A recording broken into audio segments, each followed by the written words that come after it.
नुबाय ड्राग्स सोबनानै जिखिनि नस्थ' जानाय जोंनि क'क्राझार मैदेर खर'नि जे नगेन बानजायनायजों दिनै 26 जुन मुलुगनां ड्राग्स होबथा सान आरो बेजों लोगोसे ड्राग्स आरो दिनै फेग्रा मुवा बाहायनायनि हेंथायै आरो समाज बेरेखा हाबा मावनायखौ सांग्रांथि लानाय बे हाबाफारिखौ लानानै दिनै बानजायनाय जाहाथे जोङो खामानि मावनो गोनां दङ। दिनै देख-देखै जोङो नुबाय ड्राग्स सोबनानै जिखिनि नस्थ' जानाय जोंनि क'क्राझार मैदेर खर'नि जे नगेन ब्रह्म जाय माने भाइस प्रिन्सिपालमोन क'क्राझार गभ कलेजनि दा बिथांनि फिसाला पदमनि ब्रह्म 35 इयार्सनि नङा होमबा सेंग्रा गिदिर जाबाय। दा बे हिसाबै दिनै ड्राग्स सोबनो थाखाय फैसा मोनैनि थाखाय पार्बती ब्रह्म 75 बा 80 75 बा 80 बोसोर बैसोनि बिमाखौ ड्राग्स सोबनो थाखाय फैसा मोनैनि थाखायनो दिनै बिमाखौ माने बुथारनाय जाबाय। बे बेसेबां दुखुनांथाव बाथ्रा। अब्ला जोङो दिनै ड्राग्स सोबनानै जुदि बेबादि महराव जोंनि गेजेराव थांनो गोनां जायोबा आरो जोङो क'क्राझार ओनसोलनि थासारिनि बाथ्राफोरखौ नायोब्ला दिनै गोबां जोंनि लाइमोनफ्रा हिन्जावानो जा हौवासाफ्रानो जा दिनै ड्राग्स सोबनायाव बिराद मुखुब जादों आरो बिदिनो थाखा फैसा मोनैनि थाखाय दिनै सोबनो थाखाय बे बुस्थुखौ मोनैनि थाखाय न'खराव बिराद दुम दाखार खालामनाय न'खरनि सम्पतिफोर आरजिनायखौ नस्थ' खालामनाय बे जोंनि मेगनाव गोबां जों नुबाय। दा बेनिखायनो जोंनि न'खरफ्राव जाहाथे नैबेबादि थासारिया फैया जाहाथे जोंनि साफ्रोमबोनि न'खराव मिनि खुसियै जोङो संसार जानो हायो गथ' गथायफ्रा जाहाथे मोजां लेखा रोंनो हायो समाजखौ जाहाथे मोजां दैदेनलांनो हायो जोङो जाहाथे जोंनि बर'फोरनि साननाय जे लुबैनाया बे जोंनि मेगनावनो जाहाथे जाफुंसार जाजोबनो हायो बिनि थाखाय जों अराय हास्थायो।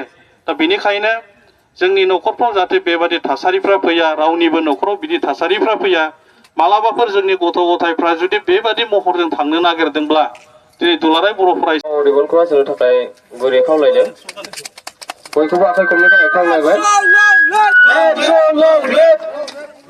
बे समाव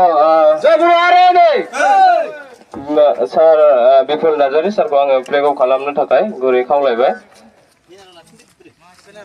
बे समाव जोङो साइकेलखौ सालायनो थाखाय थाग थियारि जाबाय बेनिखायनो जोंनि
Ayo,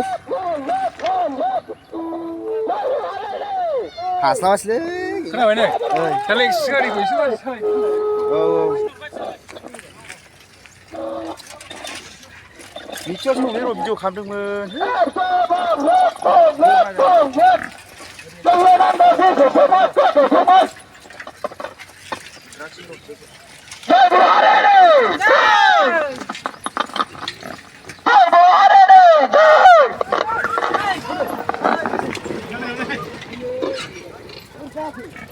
Maksa kaɗe na ba.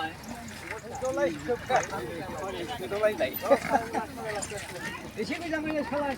Güzel eşik yap sana sana. Gina lagi main geligan.